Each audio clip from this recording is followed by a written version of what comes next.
Hi everyone. We have with us today the effervescent, and I can't think of a better word to describe her, Anita Ratnam.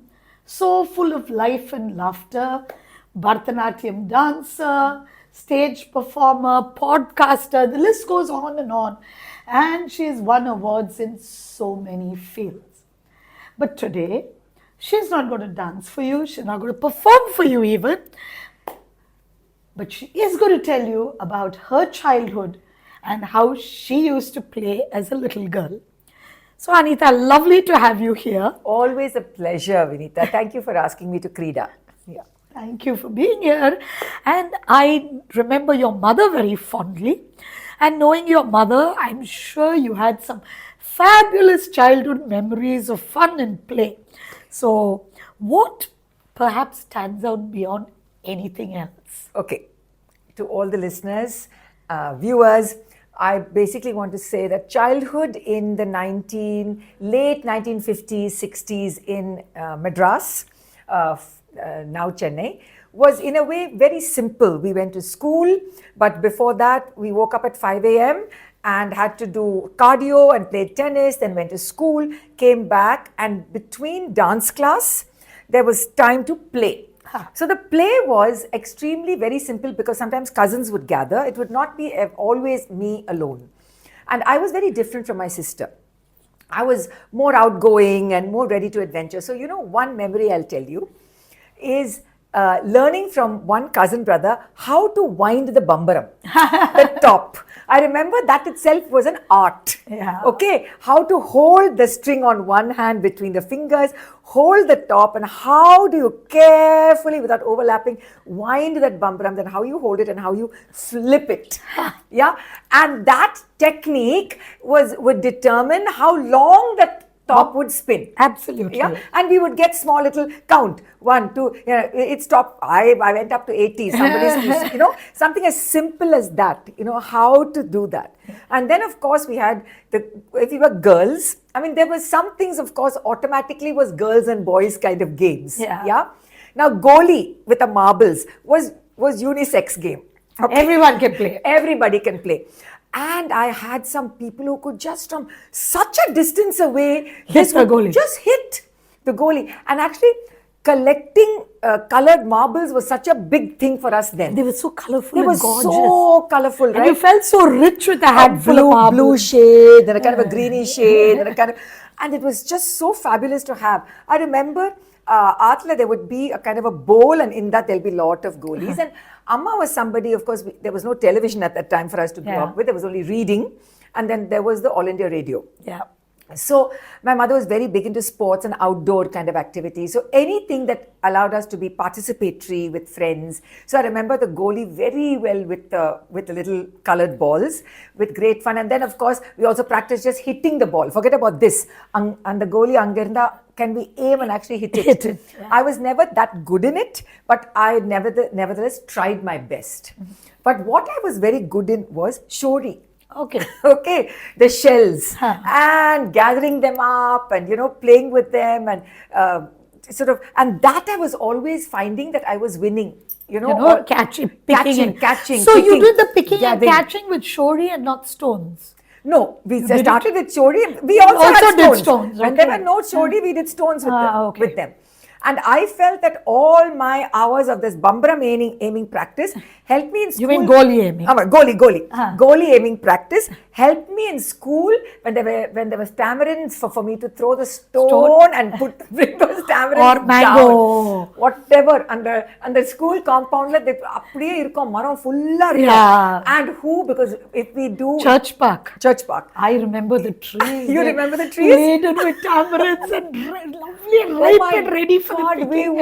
we would aim. Can you get that? Oh my God, we get that. And that would be a kind of a competition at that point, Now I have an actual board where, the one that opens out where the stories are. It's part of my living room decoration. And I'm thinking, my God, it's been so long since I played Palanguri. Played Palanguri. And how to explain to my children that this was a game that gave us so much happiness. And joy. So much happiness and joy. Not to mention, of course, modern snakes and ladders ke minnadiye Amma would teach us this. Paramapadam. You know, Paramapadam was there. This was like almost a basic, and this was such fun for the family to be part of. And of course, snakes and ladders became very important and all that. I mean, popular and all that. We would all groan, oh yo, paambu kitta vandutama, go all the way down and start from particularly scratch. the biggest one. The biggest one, right? And we pray that when you put the dice on the Madras, it should not come to that number, should not come to that number.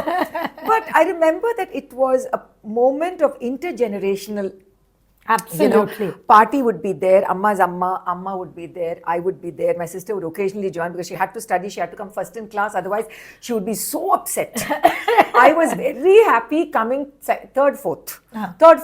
எனக்கு fifth குள்ள வரணும் இல்லைனா my parents won't allow me to play or do the things I loved. But so my sister joined now and then, but she also enjoyed it. What about your brother? I don't remember him at Playing all at being all. part. He went off to boarding school when he was younger, and I don't remember him in Rajasthan.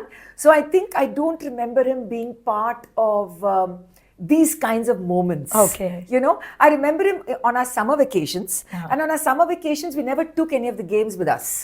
The kind of phrases we use, like "Uppuku chappani, oorku mangotte," kind of things that nobody understands today. What the hell does it mean? I don't think we understood even then. No, but we just love the way it was sounded. just rubbish. Yeah, it was just rubbish. But we said it as far, like that thing, right? Yeah, you lost kind of thing. So that is the kind of thing I remember so clearly. Amma encouraged it a lot because she wanted us at one point to be really rooted. Yeah. You know, and the family, on my father's side, the family profile was changing and they wanted to be more cosmopolitan. But they also came from the roots of Madurai, and, you know. So there was a lot of that also. But it was my mother who sort of rooted us and said, உட்காந்து விளையாடு, உட்காந்து பாரு, உட்காந்து கத்துக்கோ. You know, those kinds of things. Also, it was part of a culture of listening and like a drishyam and a smriti, is what they say. So listen to elder stories and watch as other things are happening. So I think that was a very important thing that didn't come literally only from textbooks. It didn't come from classrooms. Yeah, this listening is a very, very important thing. Yes. And I think many of the older things were more part of the oral tradition. Yes. Which is why that listening habit was fabulous.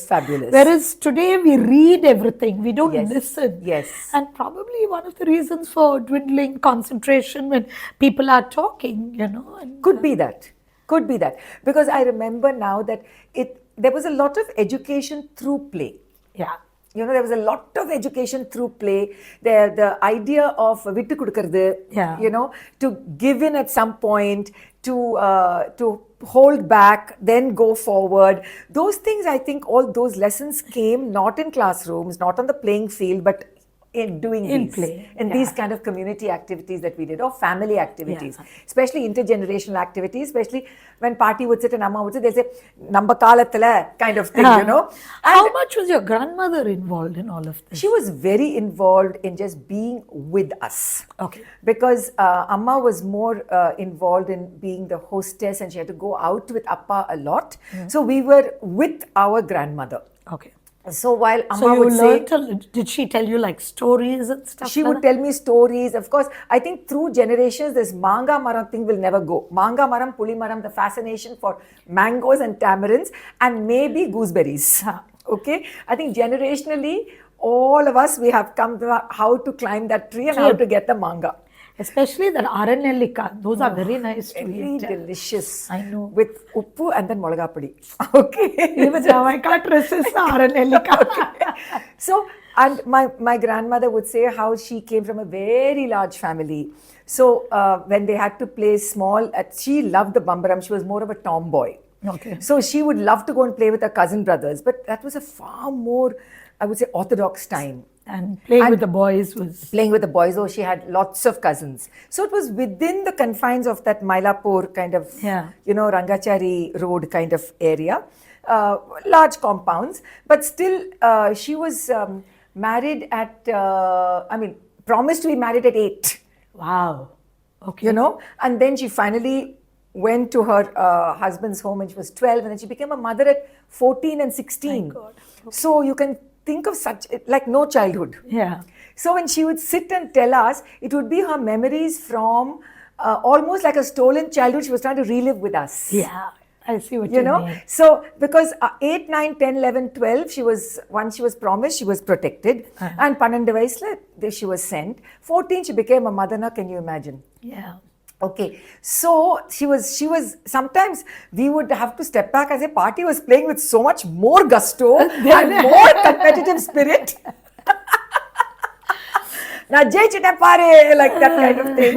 And then my father would listen and say, my God, the loudest voice is coming from his mother-in-law. So, you know, and not from the children. So, But I think that was nice because seeing your grandparents play like that, or your Yes. parents play like children, somewhere it brings you closer. You know, you realize they're not these far off, perfect grown-ups all the time. You All know, the there's a time. child in them. Yeah. And I think part of the reason for this series, I think, for me, was to bring that back. And I think that all of us, no matter what the society thinks about us or whatever the social media mythology projects about us or the media, I think it's somewhere we really want to go back to that kind of unfettered innocence of childhood. Absolutely. You know, so I think that is, even though I'm a mother now and will go into the next phase of perhaps becoming a grandmother, whatever it is, there are these moments, and that's why I think our school friends, we stay bonded so much Because those childhood memories. because his childhood memories are there. You know? Childhood friends are. Absolutely. And that is a way in which these kinds of memories of Paramapadam or anything, Naba Goli, Naba Bambaron, Naba Shori, it's those, I can have that conversation with my school friends. Yeah. You know, do you remember this? Do you remember Yeah. this? Do you remember? We did because, that. Whereas nowadays, okay, we talk about more urban things. And But that memory never goes that away. memory never goes away. Do you Yeah. remember when you You'll came home, we always played? be yours, Yes. which you share with that one person. No. Yes. And that's the only rare moment that as we wear all these masks on our faces for the world, because we cannot be vulnerable to the world, because it's not a very fair, just world out there. These are the moments where we can let all our masks down and just be who we are. And the make our child within us mistakes. comes Yes, out. Makes our mistake, lose a game, say, oh, enna makkuna, ashada na valayadina kind of thing. And actually, what you've said in some early things, it teaches you how to think on your feet and it teaches you strategy. Absolutely. Okay, it teaches you how to improvise, how to innovate, how to pivot, how to change. Okay, this method of mine is not working now. So how now do change. I do it? What else do you change it, change the rhythm. So these were not just games; they were like life maps. You know, they were like life maps. And each time you played, if you had a different opponent, there's a different energy that you bring to that Table. to that Absolutely. space, yeah. So I just cherish this, and I'm just so grateful for what you've done. Anita, quick question. You remember skipping rope? Yes. Do you remember any of the songs you used to sing while skipping? I'm trying to recollect. I can't remember a single I have one. to ask one of my skipping rope champions. That was in school. One Ah, of we those used to have amazing so things. many songs. Single rope, double rope, hop on one, hop the other, hop on one, hop the other. I'm trying to remember these Wow, names. yes, and I songs. remember that skipping if rope. If you can remember the I will. songs, I will. that would be lovely. Skipping rope was really it's one of my favorite things. It's ages since I've seen a skipping rope. Two people you know? hold a rope and then people coming in and out. It would be so much even fun. in school, we used to have skipping races. Yeah. I don't see that anymore anywhere. Oh my God, I remember skipping races. Yeah. We would all tie our this thing or put our hands together And then skip run, together, skip yeah. together. Do you remember? Yeah. How many times I've fallen because I would be in the center, or I was the tallest, so I would anchor them, or sometimes be in the center. Now villain them, Scrape your my knees. knees. That skipping is something that just completely disappeared. I'm not seeing that No, at you're all. absolutely right. I don't see skipping rope. I have a skipping rope. I don't skip. I wish I could have the joy of 1 and 2 and not like double skip, but one step and step and step. Yeah, that would be so nice. No, I think it's great. I think the more you now remind us, my generation, the generation next to me like yours, remind that there is a time in which we can all forget the rest of our families, just be ourselves as men and women come back to becoming children and enjoy the simple things, even if we huff and pant with the skipping. And as I said, I start with this how to wind up a bambaram. Bambaram. That top, that spinning top, it was an art. Absolutely. Not anybody could do it. Because it wouldn't even get on its tip for some people. There would be so many things that we would just sit and play and have fun with. And everyone was involved, no? Uncles, Everybody, aunts, grandparents. everybody now was in. children barely know the extended family. Because we're living in nuclear homes. We don't have intergenerational. People have scattered across the world. And then they change. Space has become a constraint. Yes. You know, in fact, many of our interviews, people have talked of playing on the streets of Adyar, playing on the streets of T Nagar. Yeah. I mean, these are things you can't even dream of doing. They can't understand fully like the joy of winning or just the joy of just collecting those pebbles from the road because they were round enough to play. Yes, and five smooth. stones and then other teche. அதுக்கு ஒரு சின்ன mark போட்டு அதெல்லாம் பண்ணுவேன் நான். So like, and smooth, the smoother they were. And even now, I do remember, maybe that is stuck. When I went to Iceland and I went to the Black Beach and I went there and I found so many smooth black stones, pebbles. That memory comes back. Comes back. How many can I hold in my hand? And I've always been fascinated with stones, like raw stones. Yeah. And I like to pick up one stone from every journey of mine. Yeah. And I'm sure it comes back to that time of my stones and shori playing. Because that was something I really loved. Yeah. How high can you throw it? How many can you catch and how many can you do that without hand-eye coordination. Yes. Hand-eye coordination was absolutely fabulous. So even this conversation has been really one of those things that takes me back, and I feel like now I have to go and get a bambaram and I have to go and get all these things now and watch my children like look at their mother like this. It's all about the games. It's all about the games and the spirit with which you play it. Absolutely. Thank you so much, Anita. Thank you, Vinita.